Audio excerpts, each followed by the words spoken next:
पाकिस्तान तहरीक इंसाफ की पार्लिमानी पार्टी इजलास में बानी पीटीआई इमरान खान की रिहाई, इडहाक जजेस की तैनाती और पीटीआई पर पाबंदी के हवाले से एहतजाजी तहरीक शुरू करने का फैसला।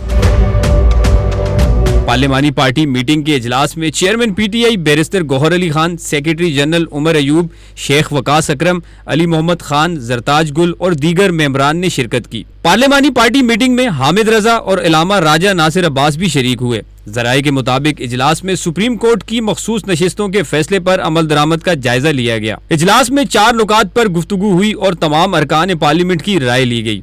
इजलास के बाद तहरीक इंसाफ व सुन्नी इत्तेहाद काउंसिल के अरकान पार्लियामेंट ने एहतजाजी मार्च किया। मार्च में बैरिस्टर गौहर, उमर अयूब, असद कैसर, जरताज गुल, हामिद रजा और राजा नासिर अब्बास शरीक हुए, जबकि हाथों में प्ले कार्ड उठाए अरकान ने नारेबाजी भी की। इजलास में पीटीआई ने सुप्रीम कोर्ट में इडहाक जजेस लाने के खिलाफ सुप्रीम जुडिशल काउंसिल जाने का फैसला किया है।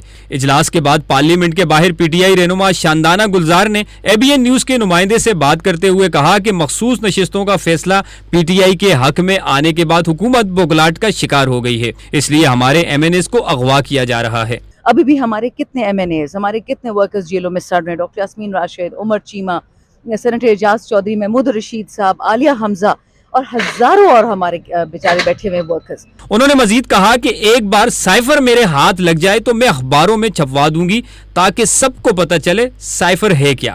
काश साइफर किसी हमें से एक को मिल जाए, सीक्रेट ऑफिशियल एक्ट ऐसी की तैसी वो साइफर मैं छापूंगी अखबारों में, मेरे हाथ में एक दफा आ जाए और मैं खुल के कहूंगी कि ये है साइफर और ये मैं छाप रही हूँ। इस्लामाबाद में जलसे से मुतालिक सवाल पर शानदाना गुलजार का कहना था कि जरताज गुल की अडियाला जेल में इमरान खान से मुलाकात हुई है। वहां इमरान खान ने जरताज गुल के जरिए पैगाम भिजवाया कि इस्लामाबाद में एनओसी के बगैर जलसा नहीं किया जाएगा, क्योंकि एक और 9 मई करने की भरपूर कोशिश की जा रही है। खान साहब से कल मुलाकात हुई है जरताज गुल बीबी की। वो कह रही कि खान साहब ने बोला है कि हमने जो सवाबी में जलसा करना है वो तो वैसे भी करेंगे इंशाल्लाह।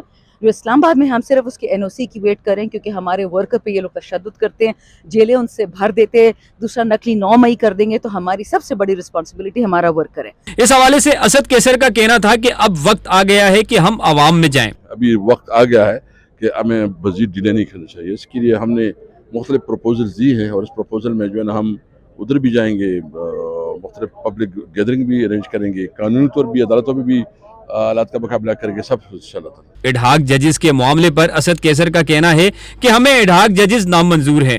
खासकर इस माहौल में इडहाक जजेस को तैनात करना हुकूमत की बदनीयती है।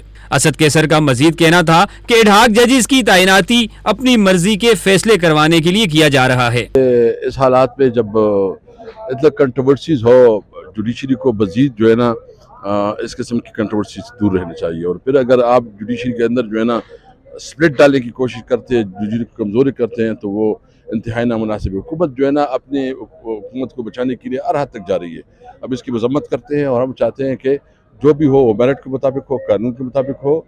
और इस सूरत हाल जो है ना ये इडहाक जजेस का नसीम हसन शाह जो जिसने बटो की जो टिल्टेड वोट था, उन्हीं ने जो है ना उसकी फांसी पे वो ऑर्डर दिया था। तो इस किस्म के जजेस चूँकि ये ज़्यादा कंप्रोमाइज़ होते हैं, तो हम उन मुअज़्ज़ज़ जज साहिबान से भी रिक्वेस्ट करेंगे कि वो इस चीज़ जो है ना खुद माजरत करें।